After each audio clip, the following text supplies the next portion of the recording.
3 questions. Why is there poverty? Does the blame fall on the individual or on society? And lastly, what holds the entire world together? Welcome to my channel, That MISHPAT Guy. If you've never been here before, what exactly do? We read the book of Proverbs. We read it very slowly, word by word, term by term, in its mother language, Hebrew. Hebrew is a very complex language. Most of the terms have layers of meaning. And when they get translated into English, some of those meanings are left out or lost. What we do is we go back in and we try to restructure them in their full depth of meaning and show that these Proverbs have even more wisdom than we can imagine at a first glance. So we're going to go ahead and jump into today's lesson. And this is going to be Proverbs 13:23. The King James Version in English translation is, much food is in the tillage of the poor, but there is that is destroyed for want of judgment. So if we had to summarize this in a single sentence, first glance, what would we take away? We'd say that institutional injustice destroys human resources and deepens poverty. And that would be an adequate teaching. That's what most people would take and then walk away with. But that is not what we do. So let's look at this in Hebrew now. In Hebrew, this is Ravokel Nerashim Vayesnispe Belo Mishpat. And word by word in a concordance, that is much food, broken ground, poor people, but there is disaster without justice. So our first term, Rav, this is an adjective. Then as we established with all the Proverbs, the first term that leads is generally the most important one. And what this is going to do is this is going to modify the next term, which is food. But this is going to be a proverb that's primarily going to be about yield and provision. And before it begins to address poverty, it's going to first establish that there should be abundance. And the primitive root on Rav is Rabah, which means to increase, to multiply, or to be abundant. So think Genesis 1, where God tells them to be fruitful and multiply. He's using this verb, Rabah. And when it's in the adjective form, it's usually descriptive, and it's translated as many, much, plenty, or great. And the idea with Rav is you want to have this image of overflowing availability. So it's the opposite of lacking, or something that needs to be portioned out in like meager portions. And what it's doing by beginning the proverb with this way, it's setting an emotional expectation level that there should be deep satisfaction, that there should be extravagance, and that scarcity should not be being felt by anyone. That if there is scarcity, it's from mismanagement. And that's the purpose of the proverb, is we're going to try and determine, where does this mismanagement lie? And the important thing to keep in mind is Solomon's Proverbs are about kingly leadership. That's where we actually get the word Mishle. It's from Mashal, which means to rule. And Solomon doesn't want his kids, these future rulers, to have a simplistic understanding of poverty. He doesn't want them to have like a very superficial understanding of economic planning and stewardship, or just justice in general. So he wants them to understand that an effective leader will be able to mobilize all available resources. And he wants every strata of society to function well. So it's really, once you're in leadership, it's about maximizing and coordinating all the potential economic and social capital. And this is what a good king in this form of government would do, is they would identify and close any leaks in the system. And basically any leader is not going to allow valuable resources to get wasted or destroyed. And that's what this adjective, Rav, is there. It amplifies the idea of this as being a tragedy, that this will not be a small loss, this will be a huge one. And the failure of food to arrive means somebody somewhere has messed up, which is a great segue to the next term, okel. And it means food. And it's a noun in the construct. This is what there is much of, Rav Okel. And the primitive root for this is a verb achel, which means to eat, to consume, or to devour. And so when it's in the nominal form as a noun, it just means what is eaten, what is consumed. So it's food. And the verbal form is usually about something being exhausted completely, hence the idea of being devoured. But here it's not a metaphor, it's actual food. This is what should be feeding people. And the central idea is that this is food that is meant to be consumed. It's usage. It's about sustenance. And if there's a lack of it, then it has actual real consequences that comes in the form of hunger or rationing and just food anxiety in general. And none of these things should be happening, because this Proverbs establishing that there's actually plenty. And the food means it's not even a matter of what potentially exists. It's already cultivated. It's already harvested. It's there. It's not out there rotting and failing to be picked. That the group, the laborers, the Rashim, who we're going to find out about in a little bit later, the poor, they actually are working. They're being active and they're productive. And it's something that's necessary. That's what's being squandered. And God did his part, which is provision. And the laborers, they did theirs. They tilled the land. And the idea is that much food was produced, but where did it all go? A person can live without luxury and riches, but they can't live without food. So something else is required to bring the food to the table. It's still missing. And we're going to try to determine what that ingredient is that's preventing the potential from being realized. And this proverb wants us to contemplate, why can't the working poor advance? And teaser, the second clause will provide the answer. So our next term, near, means broken ground. This is the noun. It's an implied object. It's going to establish where the abundant food actually is. And when you see, it's a unique thing in the Hebrew sentence form is if there's a lack of a verb, then that means that there's actually an implied verb. So that implied verb is. And the primitive root for near is nayer, which means to till up, to break up, or to prepare for cultivation. So it's an agricultural term. And what it's saying is that this is not a wild field, that preparatory work has been done. There was intention, there was purpose. The workers wanted it to produce food, so they went out there and did their part. They broke the ground, they fertilized it, they tilled it, and so now food should be possible. They planted the seeds, they engaged in an entire year's worth of work and harvest. So they're engaged in this production process, and they're not waiting for the food to magically sprout out. They're not waiting for someone else to provide it for them. So the Proverbs is establishing that whatever is going to be produced has to be stewarded in a thoughtful way, and that if it doesn't have wisdom or justice, then it's going to be swept away. And so that's our next term, rashim. So this is poor people. This is also a construct noun. These are the people who did the work and broke the ground. And the primitive root rush means to be poor, to be in need, or to be destitute. And so when you see these type of nouns in a plural form, then it's referring to an entire class of people and their social group. So they're the ones at the bottom, the poor.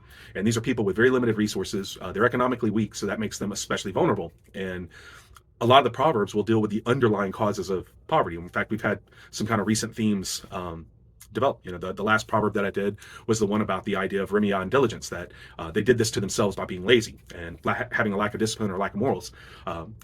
We did a proverb right before that about the man who withholds the corn and receives the curses. So some of the Proverbs, that the poor are poor because they're vulnerable victims, that someone in power is depriving them of something, and that's extortion and oppression and domination. So but here it's establishing that neither of these things have happened. There's not someone withholding the food. They've done the work, so they're diligent. They've made effort. They've tilled the field. They've harvested the food, and it's abundant. But the million-dollar question is now, well, why didn't they receive it? And the Proverbs asking us to understand that poverty can coexist with effort and abundance, that the poor have the potential to produce the food, but they don't have this systemic protection that's going to allow them to keep it. And no matter who the culprit is, the loss is actually falling on them, the ones who are the least able to afford it. And Torah has so many teachings about the shared legal duty to preserve the dignity of the poor, the people at the bottom. And Solomon, with his Proverbs, he wants to make sure that his descendants are going to apply Torah principles in their ruling.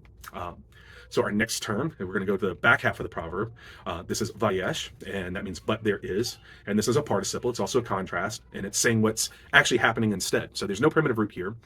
The verbal form is just simply stating what exists. So this is the idea of yesh means it is, and ain means it's not. And it's an assessment of condition. It's saying that it's a small, but it's a very important hinge. It's moving the proverb from something that exists in theory to a tragedy that's actually being experienced in real life. And this food should be there, but it isn't. And this disaster is what exists in its place, and it's sweeping everything away. So it's ambiguous about which aspect of the field's potential was swept away. It could be the food itself, it could be the opportunity, it could be the justice, it could be the individual judgment of the workers or society. But all it's telling us is that it's gone, it's wiped out, and it's going to make us ask, well, why? And it's that lack of specificity that is going to introduce the idea of complication, nuance, and multifacetedness to poverty. And the Proverbs asking us to view poverty as an entire ecosystem, but it wants us to assign a single point of failure, which is the absence of judgment.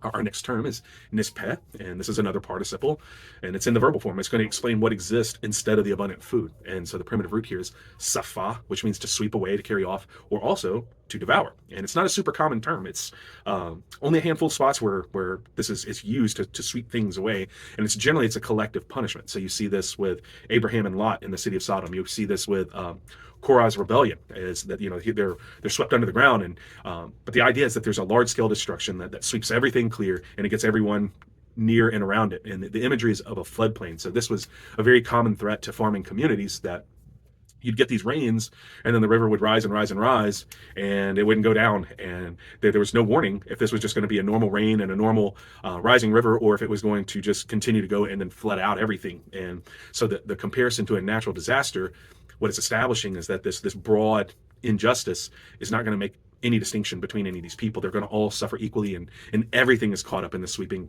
reset. And so you just have a blank canvas afterwards. So an entire year's worth of work is swept away. And it's an interesting pun because the root verb here, safa, it means devour, but so did that first verb in the first clause, achel.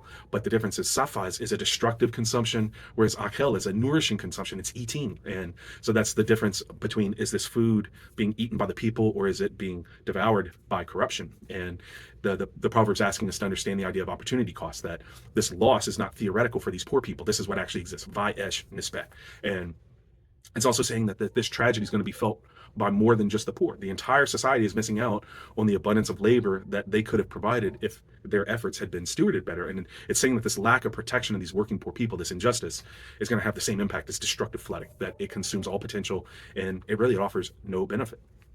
And so our next term, bello, means without, and this is a compound preposition, and it explains why there is destruction. So be means in, by, with, or through, and then lo, it's a negating term, it means not. So bello means without. And what this is doing is this is setting the atmosphere. This is establishing the causation, which is absence. So it's diagnostic. It's saying that there's an extremely important element that's missing and that the result is not random. The presence of land and labor is not enough to produce the food. There's still one more missing ingredient. And it wants us to not stop at just noticing the scarcity. It wants us to identify the source and ask us why. That poor judgment and lack of justice is what caused potential to remain unrealized. And it wants us to connect that the absence itself is destructive, MISHPAT, and this is the primary connection point. And so that's the open-endedness is really kind of the key to understanding this proverb, that it doesn't clarify which aspect of justice is failing, and because that it doesn't allow it to be just one single villain. It wants us to see both things, that justice and poverty are broad things, that they're each a type of an ecosystem.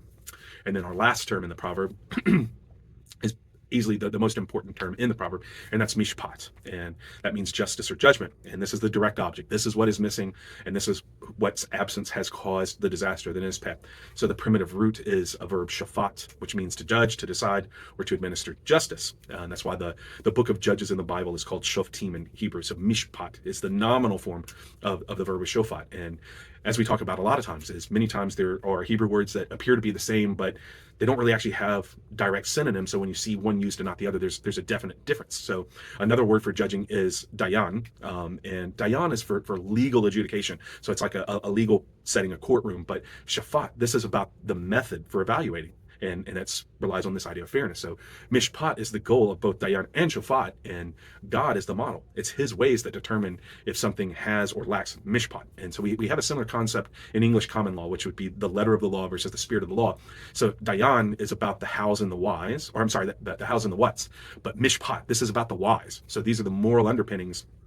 And the main thing is that you want to understand mishpat because it's a core attribute of God's character, that he's a fair judge, that every one of his rulings have this moral basis. So when he makes a rule, it's got a moral underpinning to it. And God's mishpat, his judgments, they're objective, they're incorruptible, and they're mainly it's because they're informed by his omniscience and just the goodness of his own character. So when man forms systems of mishpat, what we're trying to do is we're trying to order things correctly and design a social system that has the right reasons and that basically lines up with God's mishpat. And all of the commandments relate in some form or another to tzedakah or mishpat. And this is why, Jewish men would spend so many countless hours studying and learning Torah in a yeshiva, because they want to gain an intimate understanding of mishpat so that they could recognize when it was absent and what the correct recourse would be. And so mishpat, this is the entire foundation of the Abrahamic covenant, was to do tzedakah and mishpat. And that's what we study here on with the Proverbs, is learn how to do acts of righteousness and acts of justice. And so tzedakah, this is about the shoulds, what we should be doing, the acts of righteousness. But the mishpat, this is about the redresses when the shoulds have not been done, because we're human, we're going to fail, we're not going to do mishpat, and so we need this to balance things out. So mishpat is also about building systemic protection and preventing abuse in the first place. And mishpat is generally it's understood as why there's any form of order at all, because mishpat defends everyone, because it makes a priority of defending even the vulnerable. So if the vulnerable can get justice, so can everyone else. And that's what this proverb is asserting here, is that injustice will disrupt everything about God's moral system. It's blocking his generous providence. This is why their food should be there. And it's erasing the meaning and the value of these poor people's labor and effort. So it's disincentivizing them to work if it doesn't matter. And had there been mishpat, then this abundant food would not have been swept away. And so it's the absence of the mishpat that's causing the famine. No matter how much any person would have worked, without the mishpat, that the food doesn't actually arrive. And Solomon, again, he doesn't want his descendants to have an oversimplified view of social dynamics. And mishpat is the hinge term of this proverb because of this broadness. It has so many facets that if even one aspect of mishpat is missing, then all mishpat is missing. And it's this vagueness that's going to more or less force us to ponder each of the potential interpretations in each aspect of the mishpat with depth. And one view is that mishpat means sound judgment. So the poor themselves, they're not morally formed, they don't exercise good decision making. So because they don't have mishpat, belo mishpat, on their side, it's saying that a poor person, they can waste their own efforts and resources. But the more common and broad understanding in this particular proverb is the idea that it's an unjust legal system itself, that belo mishpat, without a legal framework to protect them, then all their goods, their production is going to be swept away. But then kind of the third possible interpretation is more of a novelty thing, is that mishpat is why there's even food at all. That if God did not have mishpat as a core character, if he didn't put it on the earth, that no matter what any of us did, none of us would have food, not even the poor people working. So at any rate, every single proverb is ultimately about leadership in some form, mishle. And Solomon wants his sons to know that the Torah is ultimately about protecting the weakest, and you do that by following God's ordered mishpat, by building systems that prioritize and reflect God's fairness. And God wants every single one of us to have this strong love of justice and fairness, because we also need a disgust for unfairness and injustice, because if we don't love mishpat and we have a tolerance of injustice, it's going to create nispat. It's going to create this sweeping away, this destruction of the vulnerable. And that's why we have this obligation to not be indifferent when they experience injustice. And that can basically be summed up: love what he loves, which is mishpat, and hate what he hates, which is avla, injustice. So typically what we do now is, since we understand each of these terms in their individual context, is we're going to look and see how they actually layer and play with each other, and how gifted Solomon was as a writer, and just how he framed his proverbs, and the way that he made his contrast. They have an inner wisdom, an inner logic within the proverb itself.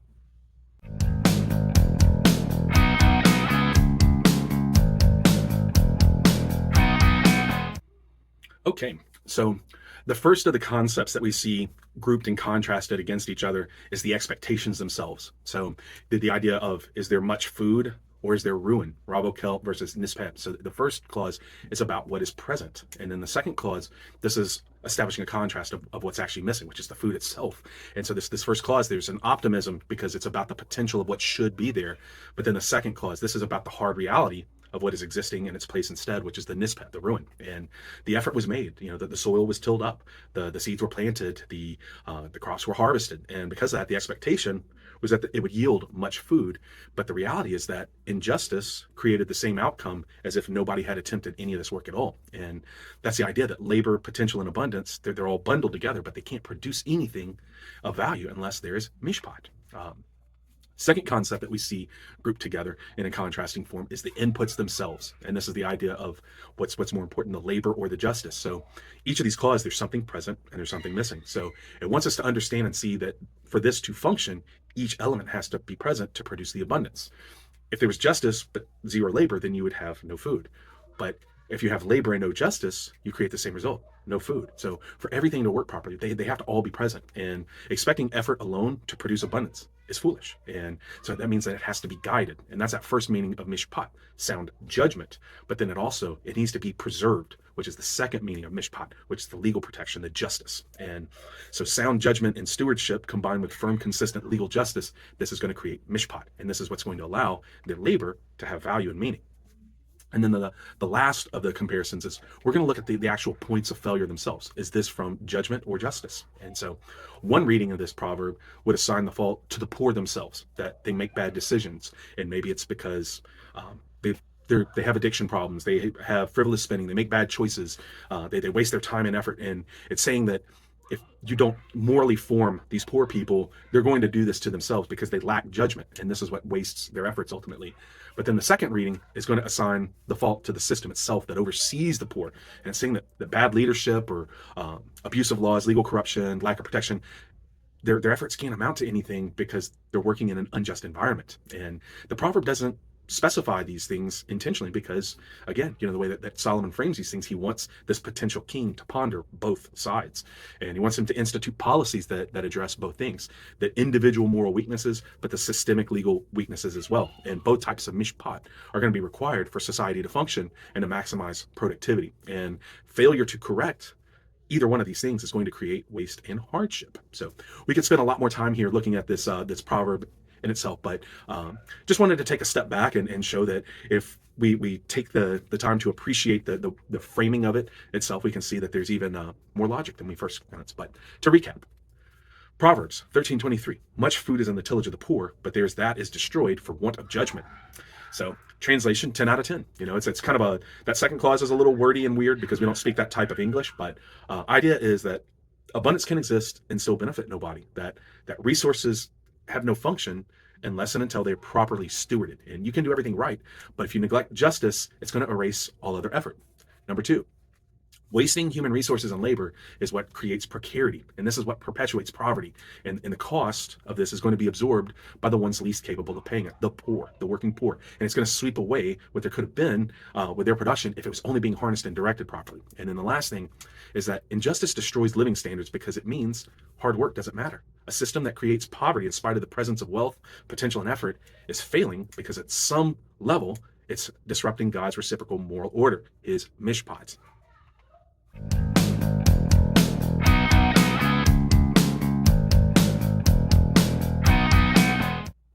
Okay, and the first of the guided talks is what we call the dad talk. And the dad talk is exactly what it sounds like. It's fatherly advice. It's where we take the surface level reading of this proverb and we kind of fashion it into a practical, applicable tool that just simply, if you put these principles into practice, day one, you will be a wiser person if you start living off of them. So this is a proverb that is about poverty and equity. And poverty is a complex subject. It has baffled every generation, has had to encounter it. Every culture on earth has had to encounter it. Some have had more success than others in addressing it, but no one has ever successfully eliminated it completely. And the reason why is because our minds enjoy a simple explanation. And if there's a simple explanation, then it means we don't have to do as much work. But since there isn't one, it means it's hard and we neglect it. So the best thing that we can do is, since we can't eliminate all poverty, is we have to create fair, transparent, and equitable systems. And when we do that, at least the people at the bottom, the poor, the vulnerable, they have a fighting chance that if they work hard, they can move up. But if there's injustice in that system, then it means the labor and the effort is pointless. So they stop trying. And yes, work and labor can create the conditions, but only MISHPAT, as this proverb shows, can bring home the harvest. Second point is the idea of efficient stewardship. It doesn't matter who you are. Every single person is in charge of something. You have dominion in some area of life. And stewardship of whatever those resources are, they're going to come with the territory. Maybe it's something as small as just your own personal budget, or something as large as running an entire company. But whatever it is, there's going to be small little leaks that are in a system, and they're usually going to come from these two things, either neglect or poor decision making. And part of your job as the steward is to identify where the leaks are and then close them, and to make sure that you're getting the most out of every available resource, even places that you don't expect to find it. And that's what you really find out, is that there's a lot of hidden wealth in unexpected places, and that if you can just mobilize all of your available resources, then all of a sudden you can create, metaphorically, much food. And then the place where we'll end out is, you want to develop a love of MISHPAT. Is God loves righteousness and he loves order and justice because it reflects who he is. It's the idea of fairness. And MISHPAT is this core character trait, and it's an absolute moral beauty to God when we value what he values. And he doesn't want us to view justice as this abstract concept. He wants us to see that it's a system that we implement. It's something that we participate in and that we practice. And that's really where we come to this whole idea of studying Torah. Is, as Christians, many times we have the tendency to think like, oh, that's this old system, it doesn't matter anymore. But there's so much wisdom and understanding and having the Torah taught to you of these ins, the outs, the hows, and the whys, and things that we might consider boring, like Deuteronomy or Leviticus. But that's where we're going to learn what MISHPAT even is. And then once we know what it is, we can adopt that as a governing principle. But more than anything, we can recognize when it's missing so that we can address the lack of MISHPAT.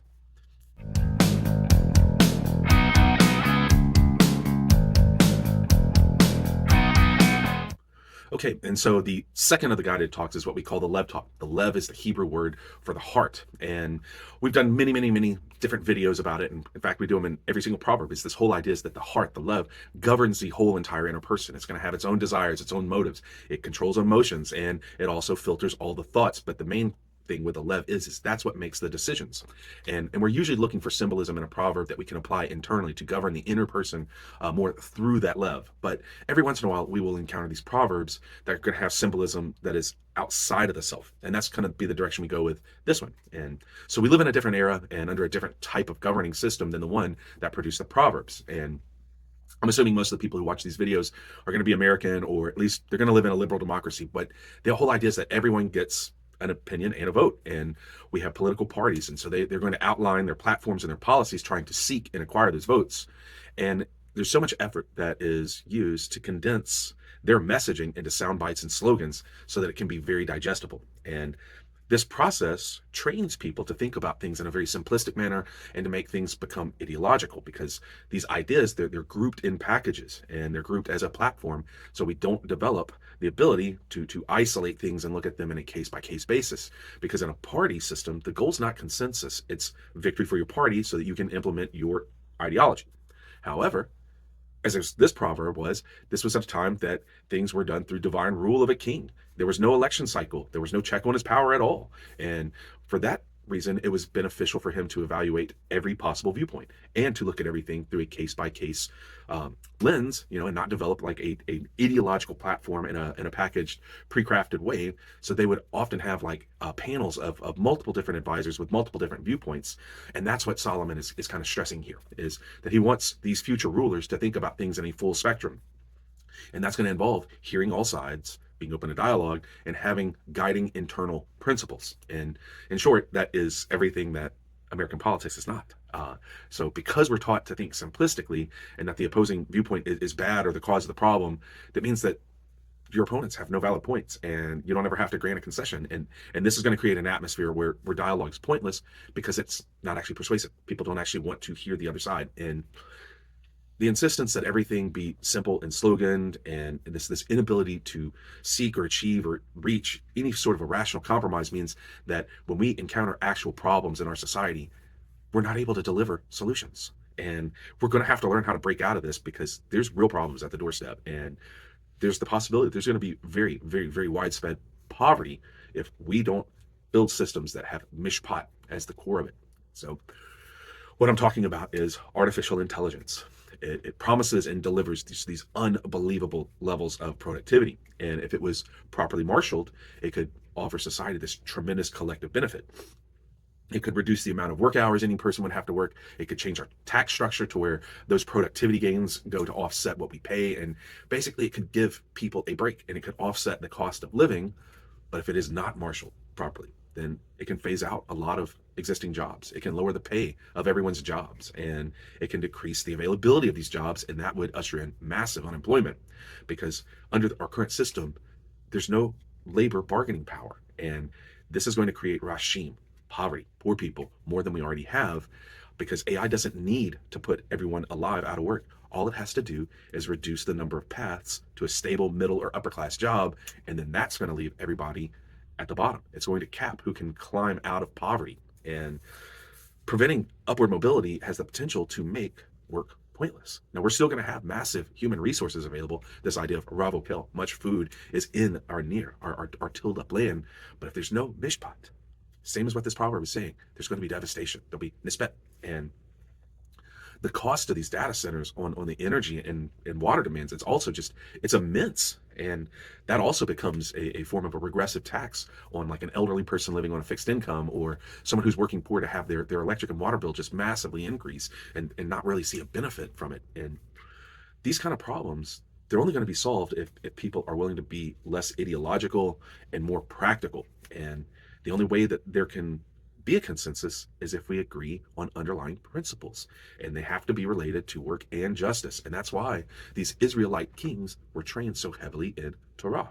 It was so they could understand mishpat, this guiding principle of governing. And tzedakah and mishpat are if either one of them are ignored, then vulnerable people get abused 100% of the time. Bare minimum, they get neglected, and it allows poverty to perpetuate and crush those at the bottom. And so mishpat is this very powerful principle to have, and it's also something that's missing from the entire conversation of our politics and how we govern. And that's the real challenge for our Lev, to tie it back to this idea of the Lev taught, is that we have to personally love in our own heart, love what God loves, which is mishpat, and things working fairly. And we have to hate what he hates, which is avla, injustice, things not working fairly. And fixed ideology, it's going to give us blind spots. It makes this whole idea of message loyalty and party loyalty more important than the truth. And the truth is, left-wing and right-wing people both do this. They sacrifice truth for party loyalty, and these prepackaged explanations, rather than an honest engagement, it doesn't leave much room for mishpat. And we avoid mishpat because its work is harder. It offers complexity, not simplicity. And that's what we want at the end of the day is we're lazy. We don't want to do hard work, and we don't want to spend time unraveling nuanced things. And Mishpat, by its very nature, it requires intellectual rigor. It requires moral honesty. It requires courage. It requires endurance because injustice is giant. And if you give up easy or you're lazy, it's going to win every time. And this does not offer the comfort of tribal politics or easy answers because Mishpat is not for the lazy. And if we do not get out of this divided mindset and begin having real conversations and real compromise, we're going to be overcome by real serious problems. And there's really only one chance to get this right because once this whole AI system is put in place, you're not going to change it. But the best first step would be to have everyone agree to do Mishpat. It's as a cherished cornerstone principle of our society. And we can sort out what Mishpat looks like in practice or what policies protect Mishpat, but we have to agree that that is the primary task of society, is we have to always ask and always look at everything through that lens. Does this policy increase or decrease Mishpat? What is its impact on the most vulnerable? Because if we can protect the most vulnerable, the people at the bottom, then we can protect everyone else. But before Mishpat can be applied socially, it has to be applied internally. A wise leader has to have Mishpat in his own heart. And so that's what I would say is, as we grow in wisdom in our heart, is allow Mishpat to be the thing that you filter and evaluate everything by. Allow it to inform your views, and you can vote whatever way you want, but blind ideology and predetermined conclusions, we know that that doesn't offer Mishpat. So, yeah.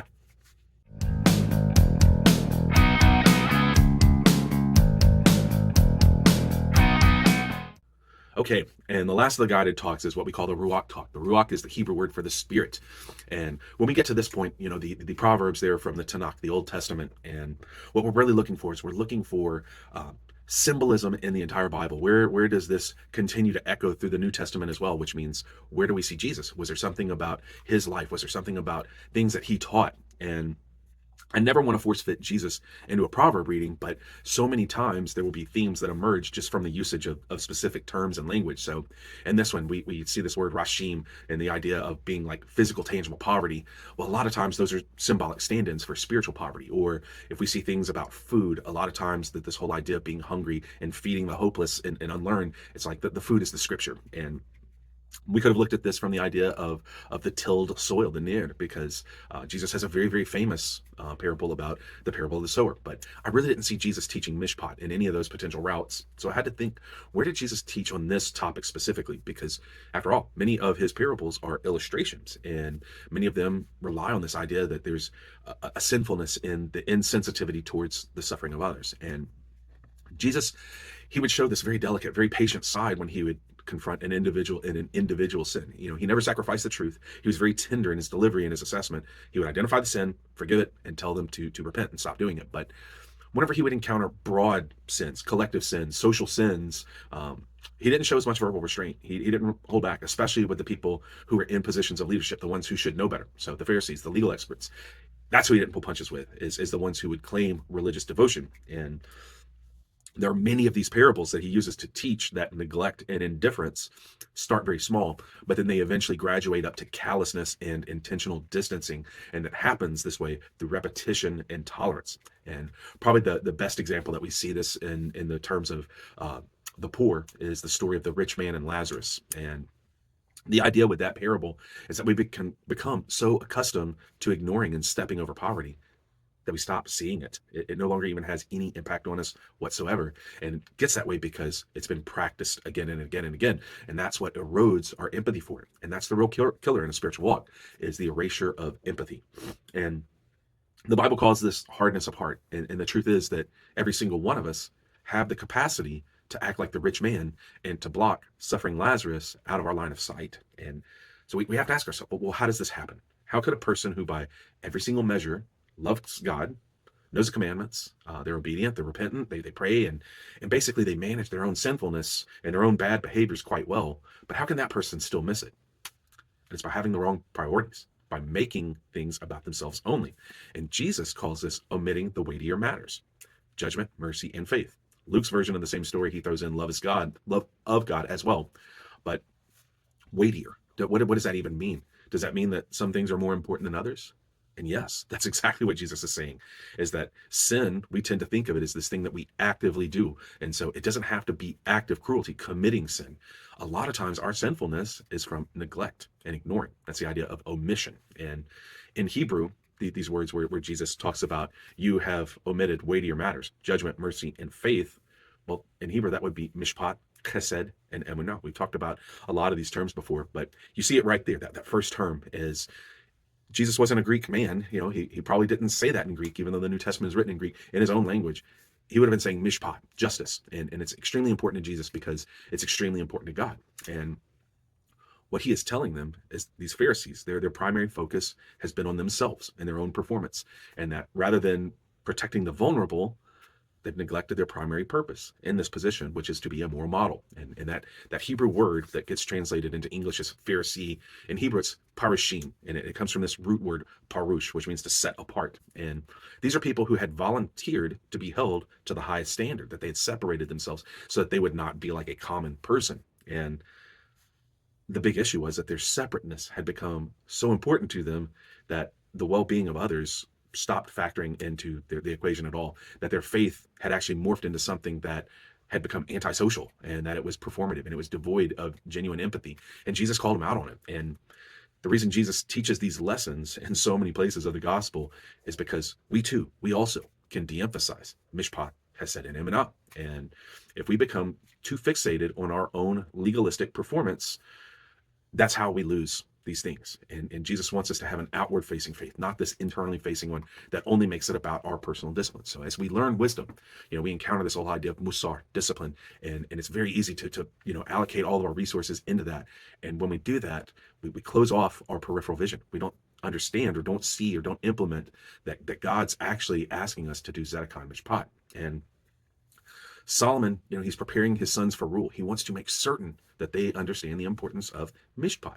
And that's the same thing that Jesus does with his disciples. He wants to make sure that we, the disciples, that we understand mishpat and that we place it in its appropriate position. We prioritize it along with tzedakah, acts of righteousness. And these two things are still the foundation of the covenant, that all of us in our own way, we're these little miniature Abrahams, that we come to him in faith so that we can do those two things, acts of righteousness and justice. And Jesus tells us we will always have the poor among us, and we will never solve poverty entirely, because God uses the poor, the rashim, as the moral mirror. The poor show us if we either have or lack empathy, individually and socially. And Jesus even tells us that this is the metric that he uses to evaluate us. He says, what you've done to the least of these, you've also done unto me. So while we will never eradicate poverty entirely, we can make sure that the covenantal duty is to offer them mishpat. And this is how God makes certain that the most vulnerable people in society can still have access to much food. And mishpat, this is our partnership with him in this task of providing for everyone. So I think that's a good spot to stop. I hope that you learned a lot about mishpat and you got a lot out of this teaching, that you're getting a lot out of the channel. And if you are, please feel free to share it. Please let someone know.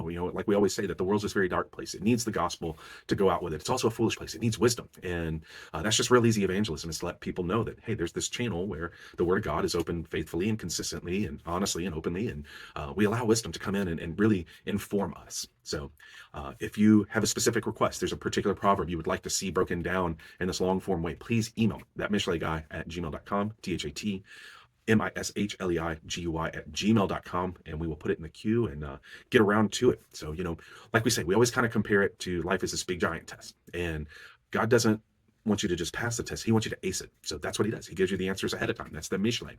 And it's wonderful when you pass your test, but it's even better when you help someone else pass theirs. So please, by all means, spread the channel. Let people know. Life is painful if you live in folly, and God's word is there to keep you away from these destructive patterns. And you'll continue to make mistakes in life, but if you listen to Lady Wisdom's voice today, having an indifferent spirit towards Mishpat will not be one of them. Shalom, shalom.